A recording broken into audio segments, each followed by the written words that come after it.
শুভেচ্ছা এবং আসসালামু আলাইকুম। এই ভিডিওতে আমরা কথা বলবো প্রি এনরোলমেন্ট সম্পর্কে। প্রি এনরোলমেন্ট কি, কিভাবে করতে হয়, এটা কেন করতে হয়, সেই সব বিষয় নিয়েই এই ভিডিওতে কথা বলবো। আর তাছাড়া আমি দেখাবো আপনাদেরকে একটা ওয়ার্ক থ্রু যে কিভাবে আসলে প্রি এনরোলমেন্ট করতে হয় ইউনিভার্সিটি ওয়েবসাইটে। তো চলুন শুরু করা যাক। প্রথমেই শুরু করি, প্রি এনরোলমেন্ট জিনিসটা আসলে কি। প্রি এনরোলমেন্ট মূলত ভিসার একটা প্রথম ধাপ। ইতালিতে যদি আপনি স্টুডেন্ট ভিসাতে আসতে চান, তার জন্য আপনি যখন ইউনিভার্সিটিতে আবেদন করেন, তারা কিন্তু আপনাকে প্রথমে একটা অফার লেটার বা প্রি অ্যাকসেপ্টেন্স লেটার দেয়।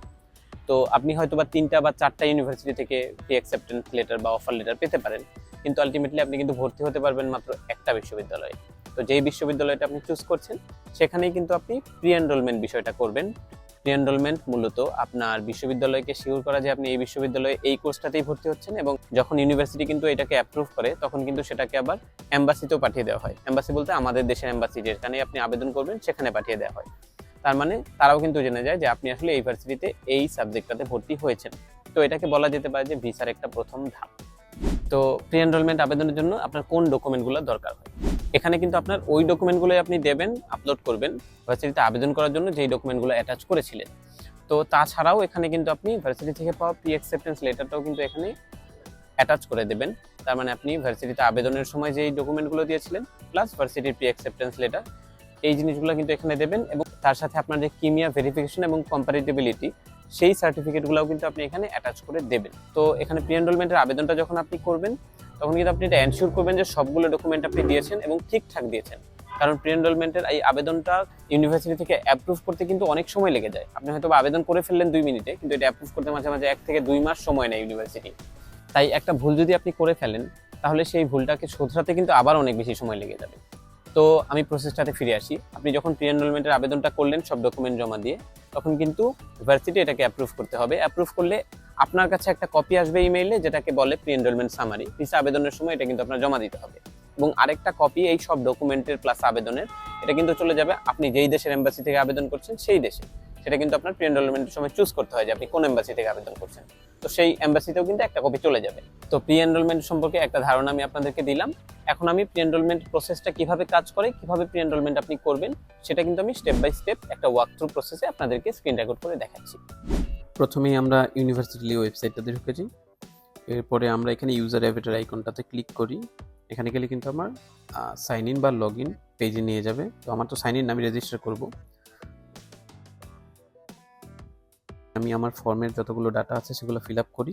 আপনারা দেখে দেখে করে ফেলতে পারেন কোনোটা যদি না বোঝেন। আর কোডিশে ফিসকালের ব্যাপারটা এরা অটোমেটিক্যালি আপনার নাম এবং বার্থডে দিয়ে জেনারেট করে ফেলবে, সেটা আপনি অ্যাড করে দেন। ক্লিক করলে অ্যাড হয়ে যাবে।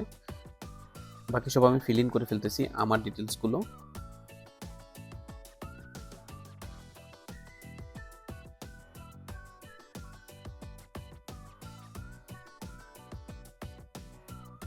সব শেষ হলে জাস্ট সেভ করে দিবেন। সেভ করলে কিন্তু আমাকে বলছে যে আমার মেইলে একটা ইমেল গেছে। তো আমি ইমেলটা চেক করলাম, এখানে কিন্তু লগ ইন করার একটা অপশন দিয়েছে ওরা। এখানে ইউজার নেম এবং পাসওয়ার্ডটা ওরা আমাকে দিয়ে দিয়েছে লগ ইন করার জন্য। তো ইউজার নেম পাসওয়ার্ডটা ইউজ করলাম। প্রথমবারই কিন্তু আপনাকে পাসওয়ার্ডটা আপডেট করতে বলবে। ওরা একটা র্যান্ডম পাসওয়ার্ড দিয়েছে, এটা আপনি আপডেট করে নেবেন। এখন আপনার নতুন পাসওয়ার্ড সেট হয়ে গেল, ইউজার নেম তো আছেই। তো এবার আমি এখানেই কিন্তু প্রি এনরোলমেন্ট অ্যাপ্লিকেশন অপশনটা পাচ্ছি। আমি নিউ প্রি এনরোলমেন্ট অ্যাপ্লিকেশনে ক্লিক করলাম। তারপরে এখানে তেমন কিছু অ্যাড করার নেই। আচ্ছা, গো টু স্টেপ বি। আচ্ছা, কিছু একটা দেওয়া লাগবে। একাডেমিক ইয়ার সিলেক্ট করতে হবে। একাডেমিক ইয়ার সিলেক্ট করলাম। টেলিফোন নাম্বারটা দিতে হবে। আমি একটা র্যান্ডম টেলিফোন নাম্বার দিলাম। তারপর এই স্টেপে প্রথমেই আপনার পাসপোর্টের নাম্বারটা দিতে হবে। আমি একটা র্যান্ডম পাসপোর্ট নাম্বার দিলাম, এক্সপায়ারি ডেট দিলাম, একটা পাসপোর্ট আপলোড করলাম এবং আপনার পাসপোর্ট ফটো আপলোড করলাম।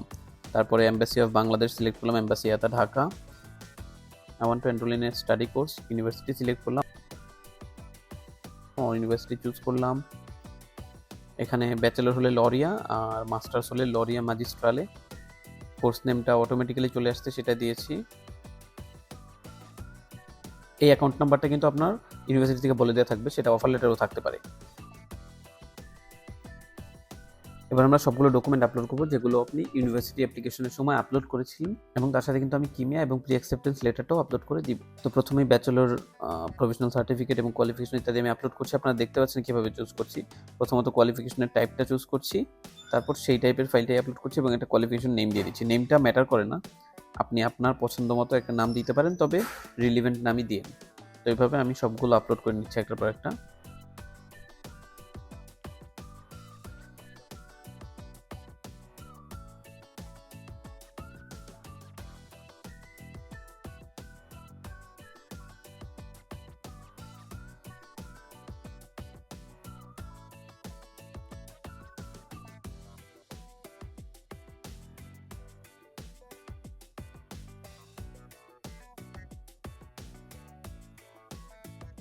এবার কিন্তু আমার সবগুলো ডকুমেন্ট আপলোড করা শেষ। ডকুমেন্টগুলো আপনারা দেখতে পাচ্ছেন আমি কি আপলোড করেছি।